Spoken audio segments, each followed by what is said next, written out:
Olá, muito bem, seja muito bem-vindo a mais um Exatos Cash, o nosso podcast que trata acerca de informações para o empresário, prestador de serviço, comerciante, enfim, você que está nesse mundo do empreendedorismo e está lutando uma guerra por dia aí, né, para vencer todos os desafios que englobam a vida de quem é um empreendedor. Continuando esse episódio, eu vou falar alguns pontos, sempre dúvidas, né, que a gente mapeia da nossa audiência, seja por perguntas nas redes sociais, ou seja até mesmo pelas dores que nós notamos no dia a dia, conversando com os clientes atuais. Então eu separei aqui alguns temas e vou abordando eles de forma que seja um raciocínio linear. Vamos lá. Primeira coisa, uma coisa que eu gosto de falar, algo que eu gosto sempre de falar para o empresário. Proteja o seu caixa a todo custo. Ame o seu caixa. Sim, você precisa ter um controle de caixa muito correto, muito firme. Por quê? Porque o caixa na vida do empresário, ele representa o poder. Você não está entendendo. Se você tem controle sobre o seu caixa, você vai ter controle sobre uma série de outras coisas. O que eu quero dizer com isso? Eu quero dizer, por exemplo, numa situação que você precisa tomar uma decisão rápida, que você precisa, por exemplo, dispensar alguém da sua equipe que se tornou uma pessoa tóxica ou que você descobriu que ela fez algo muito grave que vai totalmente contra o tipo de pensamento que vocês têm na empresa. Se você não tem dinheiro, você simplesmente acaba ficando refém daquela situação e não consegue fazer a dispensa. Ou então, vamos pensar aqui em um outro caso, você precisa aumentar maquinário para a sua operação, seja no comércio ou na prestação de serviço, você precisa adquirir equipamentos para que as coisas aconteçam de forma mais rápida. Se você não tem caixa, você sabe qual que é o seu problema, você mapeia o seu problema, mas você não consegue executar porque você está frágil ali na questão do seu caixa. Então, o empresário ele tem que ter em mente que o caixa dele, quando eu digo caixa, é claro, também no banco, né? Eu quero dizer dinheiro guardado, independente se você guarda ele debaixo do colchão ou se você guarda no banco, porque na verdade hoje em dia todo mundo guarda no banco. Mas o que eu quero dizer com isso é que você precisa estar sempre com recursos, certo? Você precisa estar preparado para as situações que vão acontecer. A nossa crise que nós tivemos agora por conta da pandemia, ela é um exemplo clássico, que isso ficou mais claro do que nunca, né? As pessoas que estão na vida de empreendedor, que estão ali, né, trabalhando por si só, perceberam que se não tiverem um caixa guardado daqui para frente, as chances são que daqui a alguns anos alguma situação parecida venha a acontecer. E aí você fica sempre muito vulnerável às oscilações do mercado. O mercado, ele vai sempre ter oscilações, é natural para quem está empreendendo que existam momentos bons e momentos ruins e isso vai acontecendo, mas o importante é que essa curva, ela aconteça sempre para cima, igual ao rendimento de aplicação, entende? Então você vai passar por momentos ruins, mas sempre conseguindo fazer uma espécie de crescimento. Então, para que o empresário consiga passar por essas situações de uma forma tranquila, ou pelo menos que sinta um pouco menos, é necessário que você tenha caixa, porque o caixa ele te dá poder para agir nessas situações, para tomar decisões, para inclusive fazer com que outras pessoas respondam às suas decisões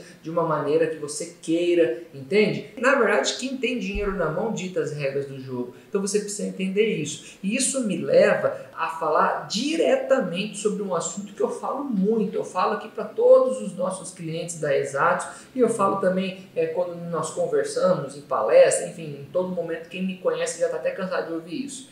O que acontece é que muitas vezes a empresa ela tem caixa, mas o empresário é o culpado disso. Aí o empresário vai lá e suga da empresa. Por que ele faz isso? Porque o empresário quer andar de carro do ano, o empresário quer ter uma caneta caríssima, o empresário quer se vestir bem, o empresário quer ter uma vida, quer ter um porte social que não é compatível com a realidade dele. Por quê? Porque a empresa dele é uma empresa muito viável, uma empresa que dá lucro, mas não é uma empresa que suporta aquele padrão de vida do empresário. E com isso, o que acontece? O que acontece com a maioria das empresas. A culpa de um negócio sofrer de um negócio mal acaba sendo do próprio empresário que tenta viver um padrão de vida que não é compatível, entende? Me incomoda isso. E aí o discurso dessas pessoas normalmente é que não está fácil empreender no Brasil ou que os tributos no Brasil são muito complicados, é muito difícil, mas o fato é, não deixe a sua vida pessoal atrapalhar, né, na sua vida empresarial. Tem um lema que eu gosto de seguir e que muitos colegas também seguem, que é: empresa rica, empresário pobre. Ou seja, o correto é concentrar o dinheiro do negócio na própria empresa. Então você tem que entender qual é o ponto máximo de retirada que você pode fazer no seu negócio, de forma que não vá machucar, não vá atrapalhar a continuidade do próprio negócio. Você entende? Não é porque em determinado mês ali ou em determinado momento do ano a sua empresa ela tem dado resultados altos que você pode ir lá e simplesmente pegar todo esse dinheiro. O empresário ele tem que entender que o dinheiro não é dele, o dinheiro é da empresa. Tem que se estipular ali um limite, uma quantidade de quanto você pode pegar de dinheiro. Você tem que estipular como se fosse o salário, certo? O nome disso pode ser prolabore, que prolabore é a retirada do administrador. Mas o prolabore, ele é a retirada quando ele é declarado, quando ele é colocado na folha de pagamento. Ou seja, então você pode ter lá um prolabore de R$5.000, por exemplo, né? Porque isso, inclusive, vai ser tributado no processo de fechamento da sua folha de pagamento. Aí, feito isso, feita a retirada do prolabore, que às vezes você vai falar, R$5.000 não é suficiente para o meu padrão de vida, e está tudo bem. Se sua empresa suportar que você retire mais, você pode fazer isso após entender o quanto ela deu de lucro, sabe? Então você fez a retirada do seu prolabore, que você está pagando pelo seu trabalho ali, de certa forma, de uma forma simbólica até, né? E depois, quando você fechou o mês, você entendeu que a sua empresa ela deu determinado valor de lucro, aí sim, você pega somente aquele valor. Aquilo ali vai ser o teto de quanto você pode pegar, né? A minha recomendação é que nunca pegue tudo. Pegue bem menos, para falar a verdade. Por quê? Porque o dinheiro que sobra você vai utilizar para investir no próprio negócio, para fazer caixa, para ter um preparo para o futuro. Existem pessoas, inclusive, que dizem que aí são questões de técnica, né? Mas existem pessoas que defendem a ideia que o empresário ele deve ter pelo menos 6 meses de faturamento do seu negócio guardados. Tem aqueles que defendem que ele tem que ter até 1 ano de faturamento guardado. Ou seja, se a sua empresa ela fatura R$100.000 por mês, tem algumas pessoas que defendem que você precisa ter 1.200.000 guardado em caixa, certo? Mas aí é questão de cada negócio, é questão de você entender o que faz sentido para você. Mas o que você precisa sair daqui compreendendo é que o empresário ele precisa se preparar, ele precisa ter dinheiro guardado, porque o dinheiro é da empresa e o dinheiro não é do empresário, certo? Vamos lá, vamos para o segundo ponto aqui. Eu acho que faz todo sentido, né, isso que a gente está falando, para eu partir para esse próximo ponto, que é tudo que pode ser medido pode ser melhorado. Então eu falo isso no sentido de você conhecer os números do seu negócio, certo? Por quê? Para você conseguir ter uma visão gerencial, né? Se você tem que saber quanto de lucro eu tenho aqui na minha empresa. Se você tem isso com clareza, você tem a clareza de quanto você pode retirar sem ferir o seu negócio. E aí, essa questão de medir, ela envolve todos os aspectos, inclusive aspectos básicos, aspectos internos, principalmente aspectos internos, de processos. Então, se você tem um processo interno que alguém do seu time lá gasta tantos dias para concluir aquele processo, ou gasta tantas horas, tantos minutos, né? Enfim, depende muito do seu tipo de negócio, né? Você consegue entender, por que está demorando tudo isso? O que eu posso fazer para conseguir executar essa rotina de maneira mais rápida? A mesma coisa em relação ao comércio, aí a gente tem que buscar exemplos, né? Mas se você vê lá, olha, aqui eu estou precisando de tantos funcionários aqui para concluir a montagem dessa peça que eu vou revender, certo? Ou então eu tenho ficado com um determinado produto durante tanto tempo no meu estoque, quando que eu vou ter que fazer a próxima compra? Eu tenho que mudar a minha rotina de compra, porque se eu continuar comprando nessa mesma periodicidade, eu posso chegar no final do ano com um estoque gigantesco, então eu estou colocando dinheiro na estante, deixando dinheiro guardado. Você entende? Existem várias situações aqui que a gente poderia ir elencando para conseguir abordar uma realidade de alguém que é prestador de serviço, alguém que é comerciante, alguém que está na indústria, né, diversas delas. Mas o que eu quero dizer é que nós temos que medir os nossos números, entende? Então, se aquela empresa tem uma relação comercial, por exemplo, ela tem um setor comercial porque para o negócio dela faz sentido ter pessoas que estão dedicadas somente à venda, né? O gestor, a pessoa que está por trás dali, ela tem que saber os números, quanto ela está vendendo, o quanto ela deixou de vender, os motivos por que não foi vendido e por aí vai, para conseguir sempre melhorar o próprio negócio, para você crescer, ser mais eficaz, né? Ou melhor, ser até mais eficiente nos seus processos. E como que é feito isso? Você pode estar falando, tudo bem, Vitor, essa frase é clássica, né? Como tudo que pode ser medido pode ser melhorado, mas tudo bem, me fale como, não fica me dizendo apenas o que fazer. E eu falo, isso daí infelizmente, esse é um processo doloroso, porque cada negócio é um negócio e você tem que criar mecanismos de fazer essa medição. Um pequeno exemplo disso pode ser uma pesquisa de satisfação. Então, dependendo do que você quiser descobrir, simplesmente faça uma pesquisa de satisfação com a sua clientela. Vai lá, eu posso falar tranquilamente aqui, né? O Google tem uma ferramenta disso, o Google Forms. Você vai lá, bate uma pesquisa e libera para o seu cliente, certo? Então, o que você vai precisar antes de qualquer coisa? Você vai precisar ter a lista dos seus clientes. Quem são os seus clientes? Então, pelo menos, você tem que ter o telefone e o e-mail de todo mundo de uma forma bem relacionada. E aí você consegue submeter uma pesquisa para ver como que eles estão enxergando a sua situação. Outro ponto que você pode fazer uma pesquisa interna com os seus colaboradores. Submete para a sua equipe uma pesquisa anônima, em que eles não precisem colocar os nomes de cada um, para eles dizerem qual é a visão do seu negócio. E por aí vai, entende? E aí você começa a fazer. Outra coisa que você pode fazer, simplesmente também, você pode falar, ó, funcionários que são responsáveis por tais setores. Comecem a registrar aqui os seus números. Por exemplo, quantos processos X você executou em tanto tempo, certo? Você começa a fazer eles registrar, porque se você tiver que fazer tudo isso sozinho, a chance é que você não vai fazer. Então usa o seu time ali de forma separada, cada um no seu setor, use eles para fazer com que eles meçam isso para você. E aí você pega o resultado. O seu serviço depois vai ser tratar esses dados. E aí eu entendo, né, que o empresário tem uma dificuldade de fazer isso. Por quê? Isso vai levar ao terceiro ponto que eu queria abordar aqui no nosso vídeo de hoje, que é você realmente é um dono de negócio ou você é um operacional, cara? E o que eu quero dizer com isso? Você tem tempo, você consegue dedicar um pedaço da sua rotina de trabalho, e eu falo dentro do horário de trabalho, para fazer esse tipo de análise de números, para pegar as informações que o seu time juntou, né, e entender o que essas informações estão dizendo.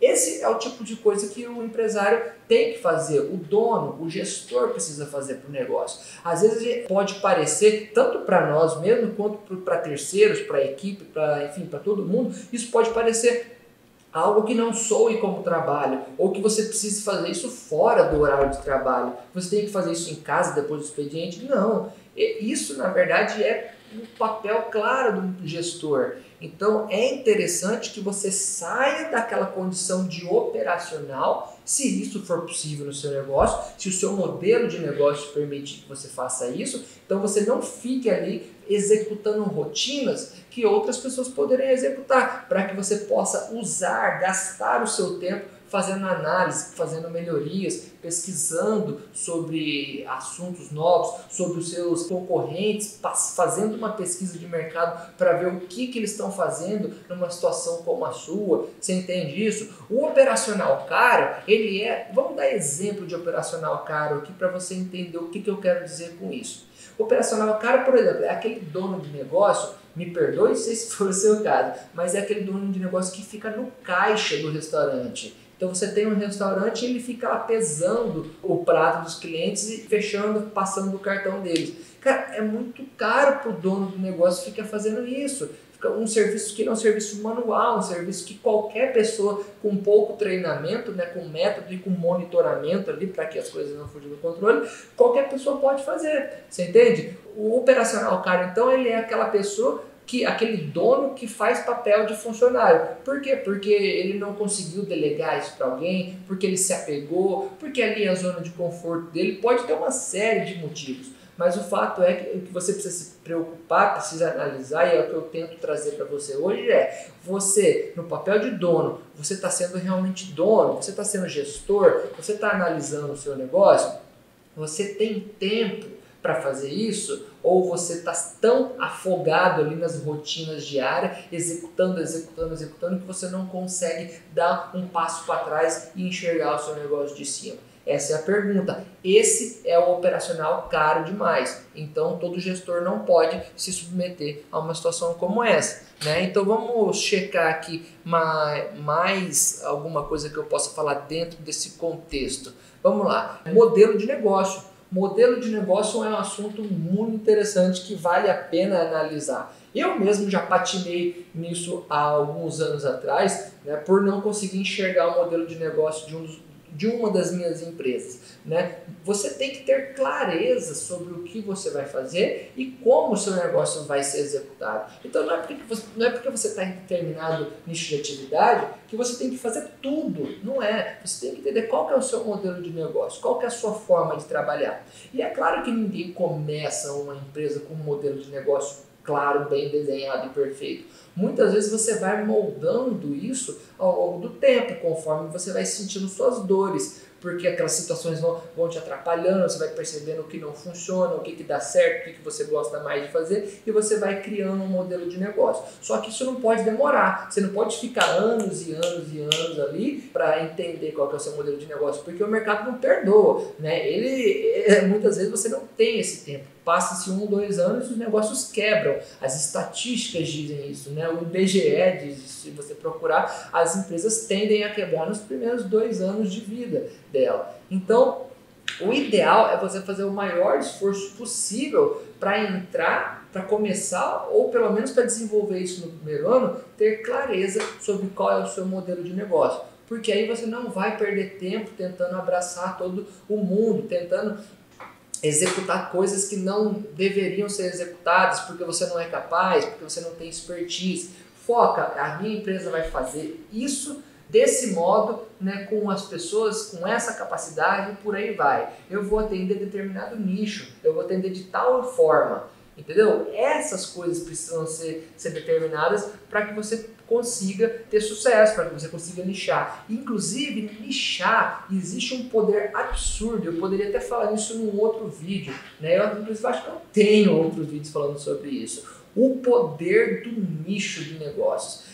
Hoje, e nunca foi tão claro como está sendo hoje, isso nunca ficou tão visível, né, para quem está em negócios, como é poderoso você atuar em determinado segmento, né? Então, se você tem especialidades e você tende a atender somente elas, você acaba se tornando uma autoridade, uma referência nisso. Talvez para algumas pessoas isso fique um pouco difícil de entender, mas vamos fazer algumas comparações. Para o meio da saúde, por exemplo, para o meio médico, né, eu acho que é o que dá para ficar mais claro. Isso é normal. Historicamente, é muito bem aceito você entender que quando você tem que tratar do seu coração, por exemplo, você vai a um cardiologista.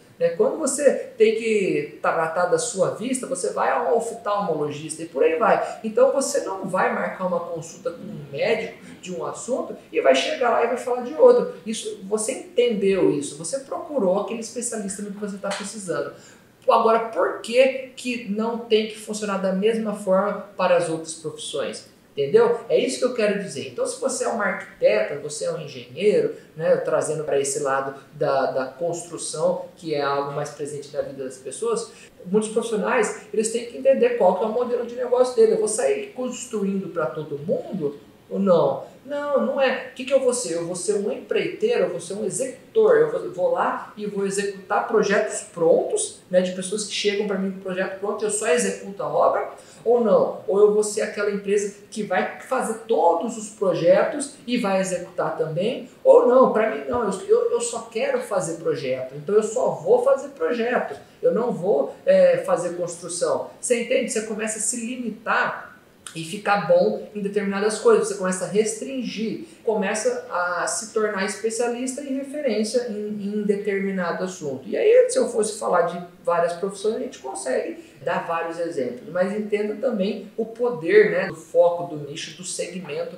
em determinadas atividades. Bom, para o nosso encontro de hoje, eu acredito que foi bem interessante as perguntas selecionadas, né, os temas selecionados, tudo dentro de um mesmo contexto. E se para você fez sentido, se você gostou desse vídeo, se inscreva já aqui no canal do YouTube, se você estiver assistindo por aqui, marca a opção de um sininho também, e se puder, compartilhe isso para outros colegas. Isso vai ajudar muito para que o nosso conteúdo venha atingir mais pessoas e colaborar com mais pessoas, tá certo? Você que está no podcast, te encontro na próxima e um grande abraço. Tchau, tchau.